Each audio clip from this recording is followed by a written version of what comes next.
Bienvenue bande de créatures inférieures pour le catch par le TDLP. Et aujourd'hui on va parler du premier pay-per-view de NXT que j'ai eu l'opportunité de critiquer. On va dire ça comme ça, même si vous allez voir que critiquer n'est pas le terme que j'aurais aimé utiliser.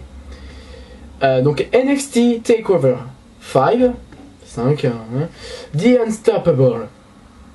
Enfin, The Unstoppable c'est pas The Unstoppable, non c'est Bon, NXT TakeOver Unstoppable. Bref. Et on va tout de suite passer à notre premier match, qui vient à la base d'être un triple menace. Malheureusement, Hideo Itami est blessé. Et ils ont fait un truc scénaristique pour ne pas qu'il participe. Du coup, au pay-per-view. Donc, Finn Balor. Oui, je dis Balor parce qu'il y a un accent sur le A. Contre Tyler Breeze. Aïe, aïe, aïe, aïe, aïe. Je dis pas aïe, aïe, aïe parce que c'était mauvais, mais au contraire, putain que c'était bon comme premier match. La vache. Ah, c'était trop bon. Les mecs sont énormes. Et j'aime bien Tyler Breeze. Franchement, j'aime bien et son personnage et son catch. Mais il m'a bluffé encore plus dans ce match. Franchement, je m'attendais à moins. Et bah alors, Finn Balor... Finn Balor, ça rime pas avec mauvais match. Ça rime pas avec match tout court, je sais. Mais ça n'a rien à voir avec un mauvais match. Finn Balor, c'est l'un de mes catcheurs préférés de NXT. C'est limite une perfection. Et j'ai pas grand chose à dire parce que y a rien de mal à dire sur le match. Le match ne traîne pas. Les deux mecs sont super bons dans leur truc.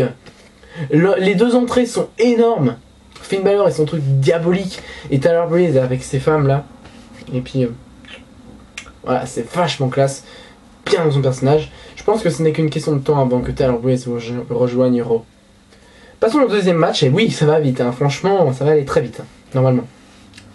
Dana Brooke et Emma contre Charlotte et Bayley. Ah la vache. Vous vous souvenez de ce que j'ai dit sur le match Milan Payback?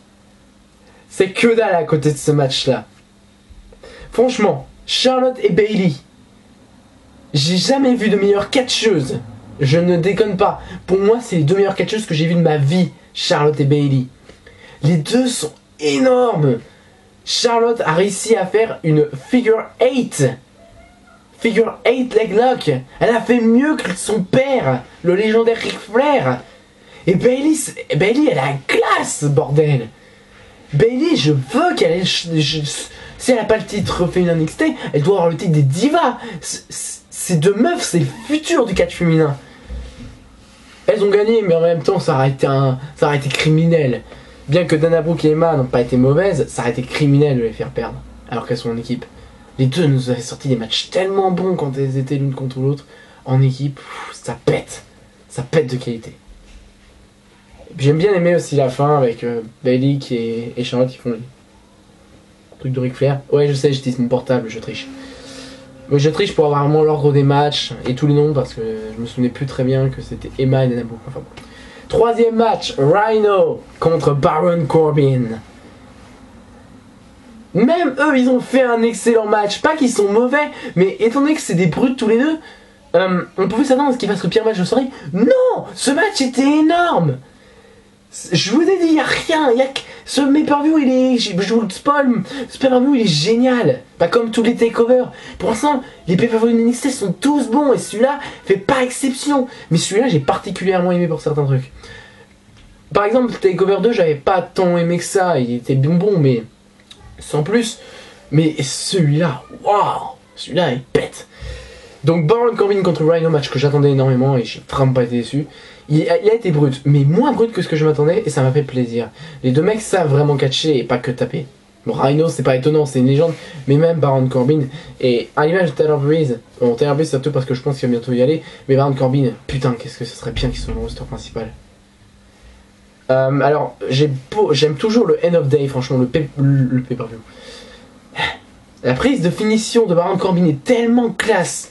Le End of Days, le nom et même la prise en elle-même sont trop bien. Ah, ça sent que j'ai aimé le pay-per-view, hein, ça sent. Donc, ensuite, on passe au match pour le titre par équipe de la NXT entre Enzo Amore et Colin Cassidy. contre Blake et Murphy. Ou Murphy et Blake, mais je crois qu'on est plutôt Blake et Murphy. Bah en fait, ce match-là était bon, mais pas excellent. Pire match de la soirée et il était super. Non, il était très bon, il était franchement super. Mais quand on compare aux autres matchs qu'on a eu dans la soirée, ce match il fait pas le figure. Et franchement, il était bon. J'ai pas de choses de mal à dire. Si ce n'est que bon, Enzo Amore a l'air de galérer, franchement, c'est dommage. Et pourtant j'adore son style. Mais je trouve qu'Enzo Amore, il... Bah, c'est ce que je viens de dire. Il a du mal, il galère, et c'est dommage. Cassady, il est trop bon. Il a fait un coup de coude, alors peut-être que c'est moi qui ai jamais bien fait gaffe, mais son coup de coude qu'il a fait, j'adore, je vois pas comment il fait, j'adore. Victoire de Murphy et Blake. J'avais pas dit en fait pour le dernier match, c'était... bon ça, je pense que vous en doutez puisque j'ai dit le end of day, mais c'était Baron Corbin qui avait battu Rhino.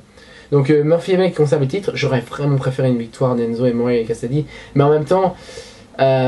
j'aime pas Murphy et Blake en plus comme champion. Je trouve que c'est des mauvais champions. Ils ont... Bon, je vais faire une comparaison avec un jeu vidéo. En fait, c'est beaucoup moins fort, mais c'est un peu comme pour Mario. Mario, tout le monde dit « Oh, c'est le meilleur héros de jeu vidéo, tout, non ?»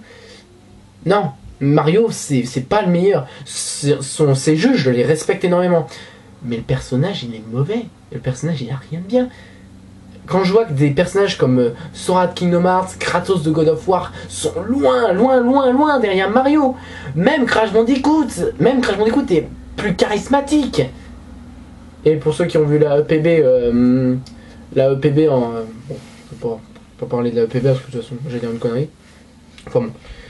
Repassons à notre catch. Donc en fait ce que je voulais dire c'était que du coup Blake et Murphy en fait c'est un peu comme pour Mario. C'est que bien qu'il entre guillemets, bon on va dire que bien qu'il soit champion, ils sont pour moi pas assez bons. C'est pour ça que même Enzo Amore qui j'ai vu galère, j'aurais bien aimé qu'il gagne le match. C'est dommage, mais enfin bon. Victoire à cause d'Alexa Bliss. Et j'attends d'ailleurs que cette meuf, j'aurais dire cette catcheuse, recatch vraiment à temps plein contre reprenne la course au titre. Ou prenne la course au titre, j'ai pas trop fait gaffe. Parce que je pense que ça peut être bon. Carmella aussi j'attends. Alors, match féminin pour le titre. Match pour le titre féminin NXT. NXT Women's Championship. Je galère aujourd'hui. Becky Lynch, j'ai jamais trop compris. Enfin, j'ai jamais vraiment écouté. Contre Sasha Banks.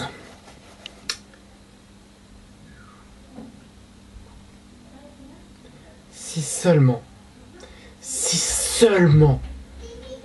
les catcheuses du roster principal prenaient exemple sur ça, on aurait des bons matchs féminins dans le roster principal.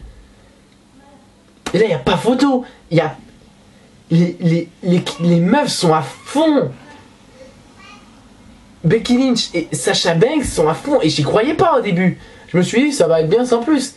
Et j'aime pas Sasha Banks. J'aime bien son catch, mais j'aime pas le personnage. Et pas que j'aime pas trop le truc de PES, parce que par exemple, à l'époque de Flawless, Michelle McCool elle est là. Ça va, je trouvais que c'était sympa. Mais j'aime pas Sasha Banks. Je trouve qu'elle a rien de spécial. Son catch est sympa, mais c'est tout. Waouh, j'ai pas été déçu. C'était bon comme match. Mais de toute façon, c'est NXT. Que ce soit les catcheurs ou les catcheuses de NXT, c'est du bon. Voilà, c'était bon. Bon. Le truc qui est dommage, c'est que Becky n'ait pas gagné le titre. Et vu la perf qu'elle a fait, c'est surtout en fait j'avais peur pour Becky Lynch parce que j'avais vu qu'elle était douée. Mais je me suis dit, ce sera pas assez. Putain, elle a tellement fait bon. Elle a fait tellement bonne impression. Je vous ai dit, j'ai pas tant de choses que ça à dire parce que c'était presque parfait comme preview. Enzo Amore et Blake et Murphy sont pour moi les pires. Et ils ont fait un énorme match avec Colin Cassady. Picasse. Alors ensuite, on passe au match entre Sami Zayn et Kevin Owens pour le titre. Et d'ailleurs, je vais en profiter pour faire une petite parenthèse sur Elimination Chamber. Franchement, quand j'ai vu Kevin Owens arriver avec le t-shirt de John Cena, j'ai pas pu m'empêcher de réagir comme ça. Oh l'enculé! Oh le connard! Oh, c'est incroyable! C'était énorme! Parce que franchement, cette semaine elle a bien commencé. Alors, je vois les résultats de payback, je me dis ça va franchement. Je vois l'euro. Je vois la carte d'Elimination Chamber. J'ai retenu un truc, un seul. Kevin Owens contre John Cena, ma gueule. Ça va être trop bon. Promis, je vous fais la critique. Si j'arrive à voir le pay-per-view à temps, je vous même après, pas grave, je vous fais la critique d'Elimination Chamber. Juste pour ce match. Ce match, ce serait criminel qu'il soit mauvais. Et donc, j'ai beaucoup aimé, et ça m'a bien fait rire le coup du t-shirt de Champ is Here avec vraiment le truc des États-Unis et tout. C'était trop drôle. Et le match en lui-même, mieux qu'à NXT Rival. Et il était déjà très bon, mais encore mieux, largement mieux. Si NXT Rival était bon, mais je l'ai senti passer trop comme ça. Là, Sami Zayn, il a compris. J'adore comment Sami Zayn, il fait tout pour éviter les powerbombs. Parce qu'il a compris que c'était vraiment le truc de Waynes, les powerbombs. Et c'est incroyable dans le sens où il a fallu qu'une powerbomb à Waynes, une seule, pour terminer le match. Il n'y a pas eu réellement de vainqueur, mais on se doute que du coup Kevin Owens a gagné par forfait. Mais oh, c'était bon ce match-là aussi. Pas mon match préféré de la soirée. Franchement, si je devais dire, je le dirais un peu après. Donc pas beaucoup de trucs. Alors le Sami Zayn qui avec ses souplesses, enfin ses souplesses qui place pour placer son Halla kick, sa Blue Thunder Powerbomb, sa Blue Thunder Bomb. Kevin Owens également bien au niveau, les deux ont été très bons. Voilà, pas grand chose à dire. Ah, on va parler d'après-match. Alors, après le match, on a eu un début. Et pas n'importe qui. Samoa Joe est à NXT, est à la WWE. Samoa Joe rejoint la WWE. Samoa Joe, bordel. Samoa Joe, j'en revenais pas. La semaine dernière, il y avait tout le bruit qui courait en nous disant ah, il y aura sans doute Samoa Joe au takeover. Au début de la semaine, on disait ah, il n'y a aucune chance. Il a des shows prévus en indépendant juillet-août. Triple H a dit ah, il n'y a pas eu de contrat et tout. Soit Triple H c'est un gros troll, soit cette interview, soit ce moment était faux. Mais je pense que c'est un troll. Mais Samoa Joe's gonna kill you. Et il est pas là pour déconner. Il est tout de suite là pour le titre. Samoa Joe, enfin Samoa Joe. Oh, j'étais tellement content quand j'ai vu Joe. Ah, c'est trop bon. Samoa Joe, c'est un dieu du ring. Par contre, quand il a fait face à Owens, je suis désolé, j'adore Kevin Owens. Enfin, j'aime pas trop son personnage, mais j'adore ce qu'il fait en tant que catcheur. Mais il était tellement petit à côté de Joe. Faut savoir que je suis un énorme fan, même encore aujourd'hui, de la TNA. Et Samoa Joe, j'ai toujours kiffé. J'ai jamais détesté Samoa Joe, jamais. Et là, le voir arriver à NXT, ça m'a fait tellement plaisir. Alors au final, qu'est-ce que j'ai pensé du pay-per-view? J'ai vraiment besoin d'y répondre. Sans déconner, j'ai vraiment besoin de dire que le pay-per-view était plus qu'énorme. Le pay-per-view était à ça de la perfection. Le match par équipe était juste un cran en dessous du reste. Juste ça.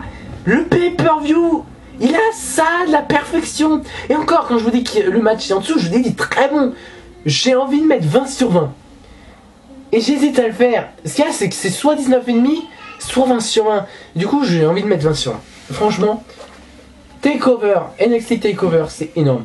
Pour tous ceux qui adorent la WWE, mais qui hésitent trop à regarder, qui ont un peu marre de regarder parce que oh, c'est mauvais, oh, c'est pourri, regardez Takeover. Regardez Takeover. Si vous me dites que c'est de la merde, c'est que vous ne comprenez rien au catch. C'est pas possible. C'est pas possible. Les gars sont trop bons. C'est criminel un niveau de talent comme ça. J'ai peur que quand ils rejoignent le roster principal, ils feront le baisse. Mais j'y crois pas. Je pense que franchement, avec Becky Lynch, avec Sasha Banks, même si j'aime pas Sasha Banks, Charlotte, Bayley, on a le futur du catch féminin. Sami Zayn et Finn Balor et Tyler Breeze, mais surtout, je voulais surtout dire que Finn Balor et Sami Zayn, les deux catcheurs préférés de la NXT, sont trop bons également. Et j'attends de les voir dans le roster officiel, surtout Balor. Parce que Sami Zayn, on l'a déjà vu affronter Cena. Et bon, pas plus grand chose à dire sur le purple, je vous ai dit, c'est pas très long. Juste petite preview des. Je vais en profiter pendant que du coup j'en ai l'opportunité. Je vais pas le faire, je pense à chaque fois. Là, je vais en profiter pendant que j'ai un joker. Je vais le faire que pour mes jokers. Parler des Elimination Chamber. On a 4 matchs à l'heure où je parle. l'Elimination Chamber pour les titres par équipe. Et j'avais raison, c'est effectivement un match avec 2 contre 2 contre 2 contre 2 contre 2 contre 2. On a l'Elimination Chamber pour le titre intercontinental, surprenant d'ailleurs, qui...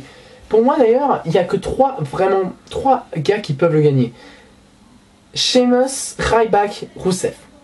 King Barrett, c'est pas possible, faut pas lui donner son 6ème règne, moi tout de suite, ça serait chiant. Honnêtement, j'ai pas envie de revoir Barrett champion. Tout de suite en tout cas. R-Truth. Non, pas R-Truth, non, surtout pas R-Truth. Il est pas mauvais, il est génial, mais là ça serait pas possible, ça serait mauvais. Dolph Ziggler, je l'adore, mais son seul intérêt ce serait pour cette rivalité qui a l'air de naître, enfin qui est née d'ailleurs, entre lui et Rusev. Ce serait le seul intérêt, et encore, je donnerais plus le titre à Rusev dans ce cas-là. Alors ensuite on a Kevin Owens contre John Cena. Pendant toute une journée j'en avais des frissons tellement cette nouvelle était bonne. C'est là qu'on est heureux d'être fan de catch. Et ensuite, Dean Ambrose contre Seth Rollins. Et petit regret, vu que du coup j'aurais bien aimé un Elimination Chamber pour le titre mondial. Étant donné que, du coup... Il est où Reigns? Il est où Orton? Je sais qu'on aura d'autres matchs, je l'espère en tout cas, même si on n'a qu'une semaine. On a encore SmackDown, on a encore le Raw suivant, et on a encore le SmackDown. Ça peut se faire, on va sans doute racheter des matchs. Mais voilà, pour l'instant ils n'ont pas de match, et on n'a aucune idée des matchs qu'on va leur donner. C'est dommage. Donc voilà, donc c'était ma review d'NXT TakeOver Unstoppable. Alors, prochaine review sur... comment ça s'appelle? Elimination Chamber, désolé. Et également une autre surprise dans le cas je peux parler TDLP. Je crois savoir déjà. Alors ça dépendra de l'ordre. Soit ce sera sur Money in the Bank, celui d'après. Soit ce sera sur un pay-per-view mystère. Je vous en parle pas. Je vous dis pas. Par contre, il y aura peut-être du coup le cas je parle TDLP sur comment ça s'appelle, sur d'autres trucs que des pay-per-view. Mais c'est juste j'ai surtout envie de faire les pay-per-view en fait avec lequel je parle TDLP. Voilà, j'ai plus de trucs à dire. Donc ma caméra est déchargée. Donc je vous dis à bientôt les gens. Et j'espère que je vous aurai pas trop fait chier.